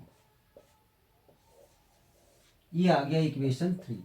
अब आप इक्वेशन 3 को और इक्वेशन 1 का यूज करोगे तो यहां पर ध्यान दोगे, यहां जो ईएमएफ जो है, ईएमएफ का फेज एंगल कितना है, तो ओमेगा टी, और करंट का फेज एंगल कितना है, तो omega T minus pi by 2, यानी दैट इज यहां पर जितना एंगल है उससे यहां पर एंगल 90 डिग्री कम है। यानी इसका जो करंट जो होता है ना, वो क्या होता है, leg behind by phase angle of pi by 2। I hope आप लोगों को समझ में आ रहा होगा। यानी अगर एक अल्टरनेटिंग सोर्स को हम लोग इंडक्टर से कनेक्ट करेंगे और उसका ईएमएफ हम ये लेट कर लेंगे, सॉल्व करते करते हम लोग करंट हमारा ये आ गया, यानी ईएमएफ से उसका करंट का जो वैल्यू है, करंट का जो फेज एंगल है वो 90 डिग्री पीछे है। तो यहां पर लिख दोगे हेंस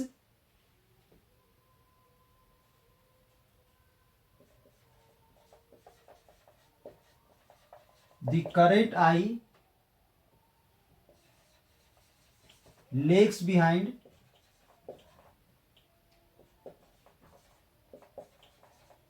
the voltage या फिर EMF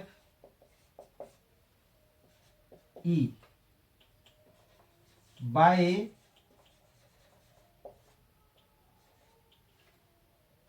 phase angle of pi by 2, यानी पाई बाई 2 से पीछे है।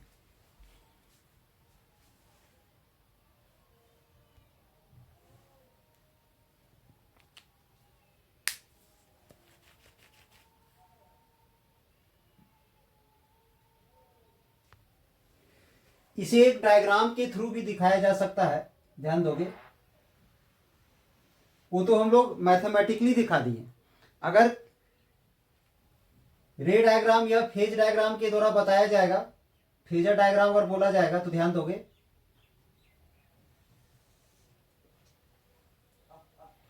इस डायरेक्शन में अगर हम टाइम को लेते हैं और इस डायरेक्शन में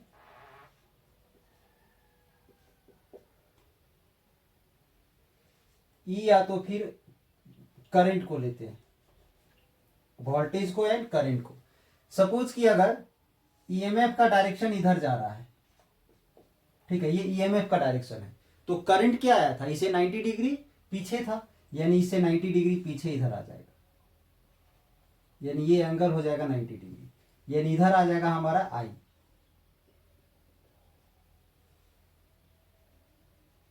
ये हाईएस्ट वैल्यू को रिप्रेजेंट करेगा ई नॉट को, और ये आई नॉट को, ये एंगल होगा omega T.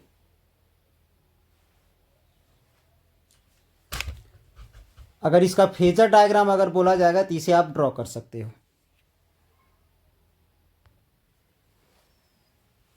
Derive an expression for torque experienced by an electric dipole kept in a uniform electric field. यानी इसका नेक्स्ट क्वेश्चन है 47, जिसमें 47 में दो क्वेश्चन है, 47 में दो क्वेश्चन है, ए एंड बी, ठीक है। तो सबसे पहले ए में ध्यान दोगे, derive an expression for the torque experienced by an electric dipole kept in a uniform electric field. यानी एक यूनिफॉर्म इलेक्ट्रिक फील्ड में एक इलेक्ट्रिक डायपोल को रखा गया है, उस पर जो टॉर्क लगेगा उसके लिए हमें एक्सप्रेशन फाइंड करना है, ठीक है। तो ध्यान दोगे,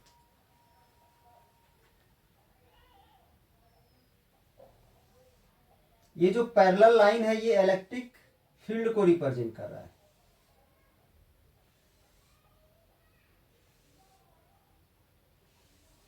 ये जो पैरेलल लाइन है ये इलेक्ट्रिक फील्ड को रिप्रेजेंट कर रहा है, ठीक है। ई से इस पर एक डाइपोल को रखा गया है, ठीक है। यहां पर हम लोग एक डाइपोल को लेके चल रहे हैं।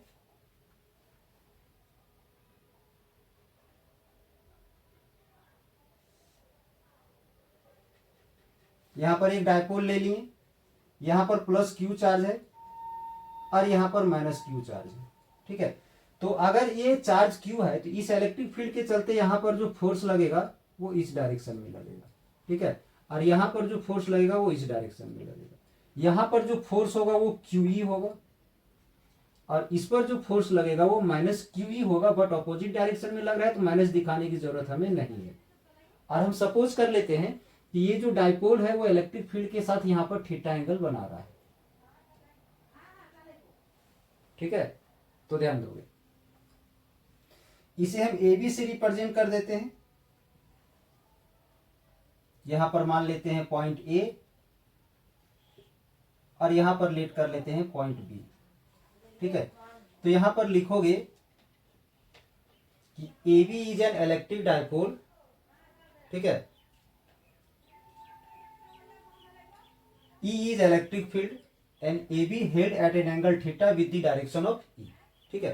अब इस पर एक फोर्स लग रहा है QE जो इलेक्ट्रिक फील्ड के डायरेक्शन में लग रहा है और इस पर एक फोर्स लग रहा है QE जो इसका अपोजिट डायरेक्शन में लग रहा है। जब two equal and opposite forces किसी पर लगता है डिफरेंट पॉइंट्स पर तो वहां पर कपल होता है या पेयर ऑफ फोर्सेस होता है जिसके चलते टॉर्क डेवलप्ड होता है, टॉर्क लगने लगता है। उसी टॉर्क को हम लोग को यहाँ पर फाइंड करना है, ठीक है। ध्यान दोगे, consider an electric dipole with charge plus Q and minus Q separated at a small distance two A. यानी यहां पर एक जो इलेक्ट्रिक डाइपोल हम लिए हैं ए बी, ठीक है। इन दोनों के बीच का डिस्टेंस, ये जो लेंथ है हमारा इसका 2a है। Held in a uniform electric field E, एक इलेक्ट्रिक फील्ड ई में रखा हुआ है at an angle theta with the direction of E के डायरेक्शन के साथ थीटा एंगल बनाते हुए उसे रखा गया है। P equal to electric dipole moment, तो इलेक्ट्रिक डाइपोल मोमेंट का वैल्यू क्या होता है, तो इन दोनों के बीच का लेंथ और इसी के दोनों पॉइंट में जो चार्ज है उस इसी एक चार्ज का मैग्नीट्यूड, तो आ गया 2aq या 2qa जो भी है, ठीक। ध्यान दे, अब यहां पर जो फोर्स लग रहा है, force on the charge plus q at B, B पर जो प्लस क्यू चार्ज है उस पर जो चार्ज फोर्स लग रहा है वो QE है जो कि इस डायरेक्शन में लग रहा है। अब आप सोच रहे हो कि यहाँ पर ये फोर्स आया कहां से, तो आप लोग पढ़े होगे E इक्वल टू पढ़े होगे F/Q, ये तो पढ़े ही होगे। तो यहां से जो फोर्स आ जाएगा हमारा वो क्या होगा Q इंटू ई, यानी किसी भी चार्ज पर जो फोर्स लगता है वो चार्ज और उस इलेक्ट्रिक फील्ड का प्रोडक्ट के बराबर होता है, ठीक है। तो यहाँ का चार्ज मेरा Q है और इलेक्ट्रिक फील्ड यहाँ का E है, इसलिए फोर्स हमारा QE हो गया, ठीक है, जिसका डायरेक्शन है हमारा E के डायरेक्शन में। अब इसका जो दूसरा पॉइंट है यहाँ पर A, यहाँ पर भी एक फोर्स लगेगा, तो यहाँ माइनस क्यू होने के चलते माइनस QE होता तो माइनस नहीं लगा करके हम डायरेक्शन को उल्टा कर दिए हैं।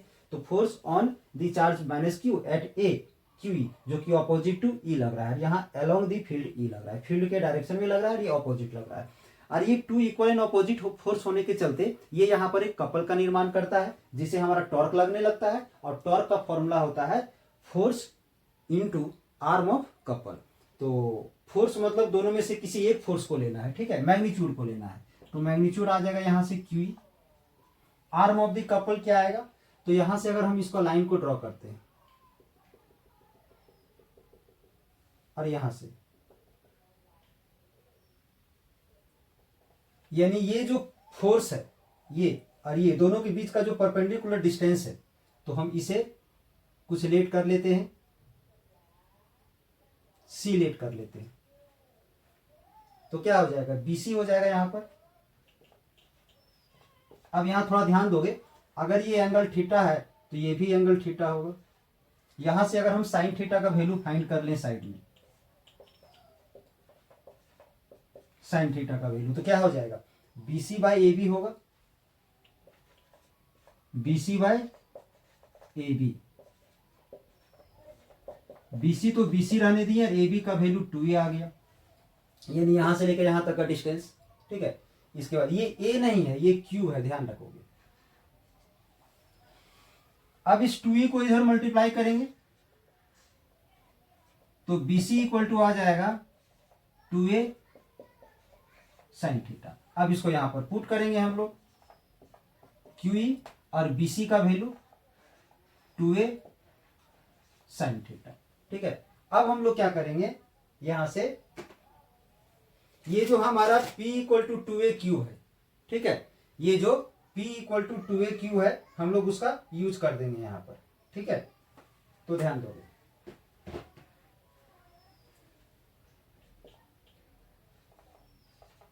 2aq into sine theta. तो 2aq का वैल्यू क्या आया है, 2aq का वैल्यू आया है P, तो यहां पर हम लोग P पुट कर देंगे। तो ये आ गया हमारा मैग्नीट्यूड ऑफ टॉर्क। ठीक है, P साइन थीटा। अगर इसे वेक्टर फॉर्म में लिखना चाहते हो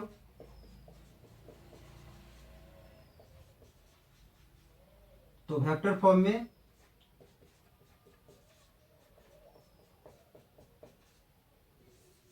ये आ जाएगा।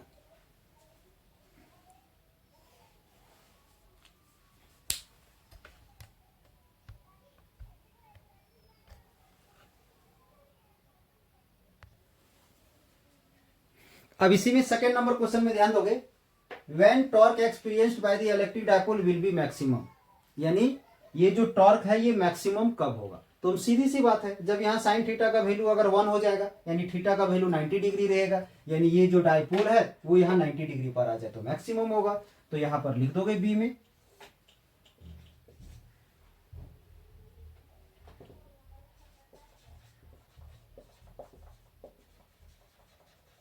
For maximum value of torque sine theta का वैल्यू क्या हो जाएगा 1, यानी थीटा इक्वल टू क्या आ जाएगा 90 डिग्री।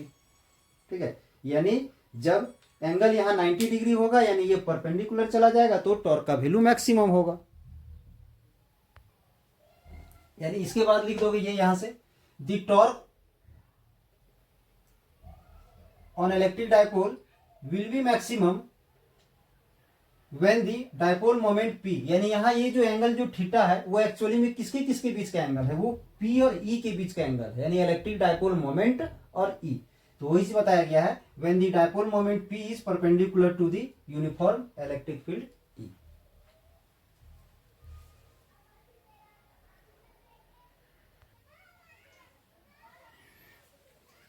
नेक्स्ट क्वेश्चन है what is a galvanometer, describe the construction and working of the galvanometer using a level diagram. ठीक है, ध्यान दोगे क्वेश्चन नंबर 48 है जो कि लास्ट क्वेश्चन है। व्हाट इज ए गैल्वेनोमीटर, इस जगह पर क्वेश्चन है what is a galvanometer, describe the construction and working of galvanometer using a level diagram. ये जो आपको गैल्वेनोमीटर यहाँ जो लिखा हुआ दिख रहा है ना, यहाँ पर मूविंग कॉइल गैल्वेनोमीटर हो सकता है। ठीक है, मूविंग कॉइल गैल्वेनोमीटर अगर आ जाए तो सॉल्यूशन सेम होगा। ठीक है, तो ध्यान दोगे सबसे पहले a galvanometer is an instrument used for detection and measurement of the small electric current, यानी स्मॉल इलेक्ट्रिक करंट को जांचने के लिए और मापने के लिए जिस इंस्ट्रूमेंट का हम लोग यूज करते हैं उसे हम लोग गैल्वेनोमीटर यानी मूविंग कॉइल गैल्वेनोमीटर कहते हैं। ठीक है, प्रिंसिपल है इसका, it's working is based on the fact that when A current carrying coil, यानी एक current carrying coil is placed in a uniform magnetic field, यानी एक ऐसा कॉइल जिससे करंट फ्लो हो रहा हो अगर उसे यूनिफॉर्म मैग्नेटिक फील्ड में रख दिया जाए तो उस पर क्या होता है, तो एक टॉर्क लगने लगता है। ये इसका प्रिंसिपल है। ठीक है, अब इसका कंस्ट्रक्शन में ध्यान दोगे। ठीक है,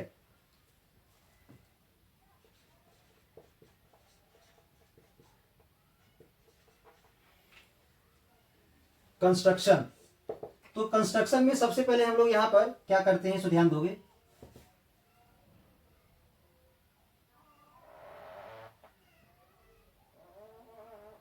ये एक सॉफ्ट आयरन कोर है जो सिलिंड्रिकल है। ठीक है, अब इसके ऊपर एक रेक्टेंगुलर फ्रेम होता है,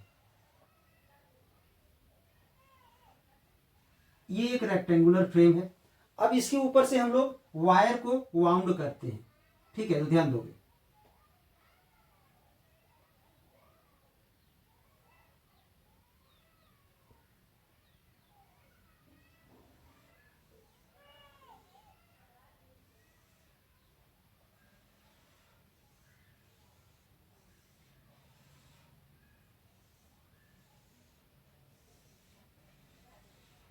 इसका नंबर ऑफ टर्न कुछ भी ले लोगे, कोई दिक्कत नहीं है,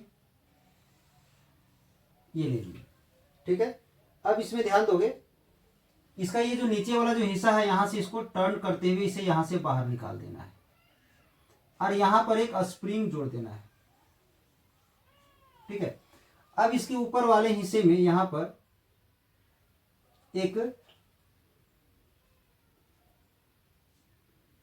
एक टॉर्सन हेड होता है, जहां से एक मूवेबल वायर के द्वारा इसे कनेक्ट कर दिया जाता है और यहां पर क्या होता है कि एक कनकेव मिरर लगा हुआ रहता है जिससे इसका हम लोग रिफ्लेक्शन मेजर करते हैं, ठीक है। अब इसे एल बोलते हैं और इसे मैग्नेट का 2 पोल्स के बीच में सस्पेंड कर दिया जाता है। मैग्नेट का 2 पोल के बीच में इसे सस्पेंड किया जाता है, ध्यान दोगे। अब यहां मैग्नेटिक फील्ड के बीच में इसे सस्पेंड किए तो इस पर एक टॉर्क लगना स्टार्ट हो जाएगा।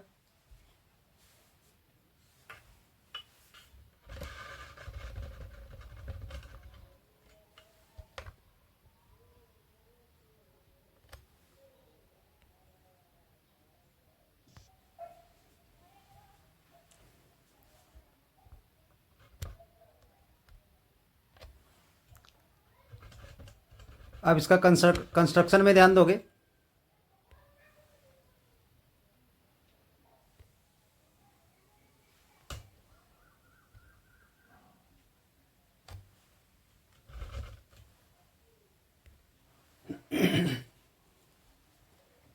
it consists of a coil PQRS1 having large number of turns of insulated copper wire, जिसमें large number of टर्न किया हुआ रहता है कॉपर वायर का। The coil is wound over a non magnetic metallic frame, एक non magnetic metallic frame के ऊपर उसको वाउंड किया जाता है, लपेटा जाता है।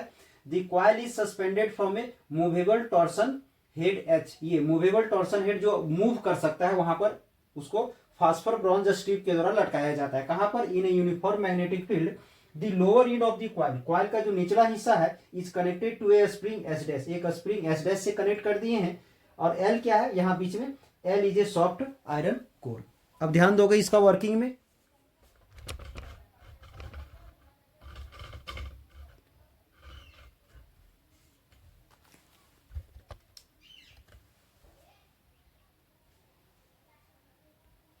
वर्किंग में ध्यान दोगे,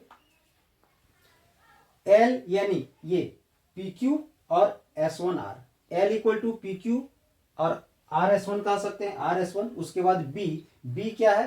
तो क्यू आर और एस वन पी यानी उसका ब्रेड्थ है, ये लेंथ है, ये ब्रेड्थ है। ए एन क्या है? Number of turn in the coil, A है area of plane of the coil. B equal to strength of magnetic field, जिस मैग्नेटिक फील्ड में इसको रखेंगे वहां का स्ट्रेंथ। आई है करंट जो इसमें फ्लो करेगा।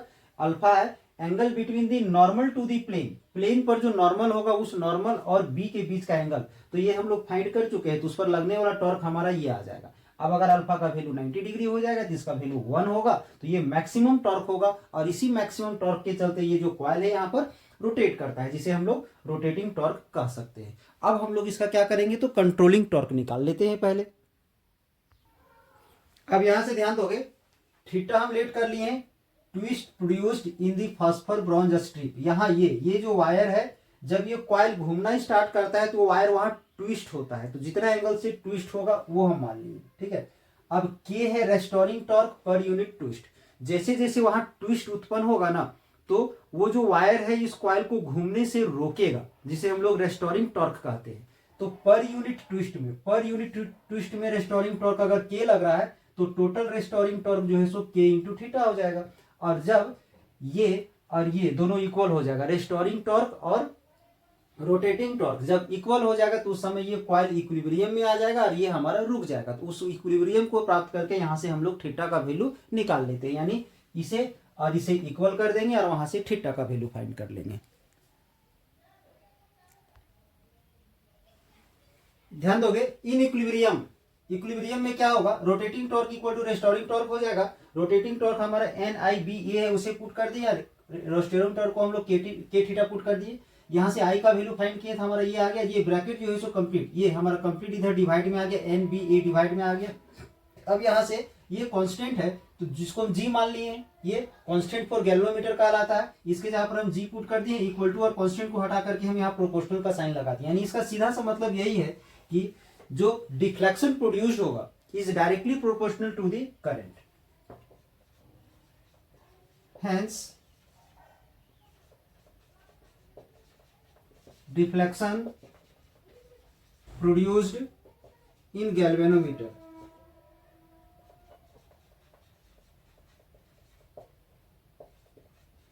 is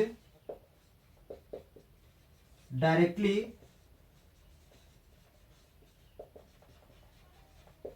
proportional to the current flowing through the galvanometer।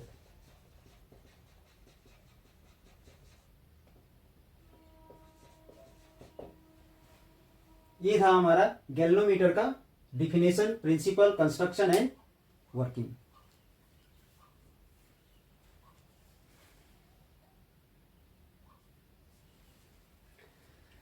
तो ये था हमारा 12th क्लास झारखंड बोर्ड के द्वारा जारी की गई एक मॉडल पेपर का कंप्लीट सॉल्यूशन।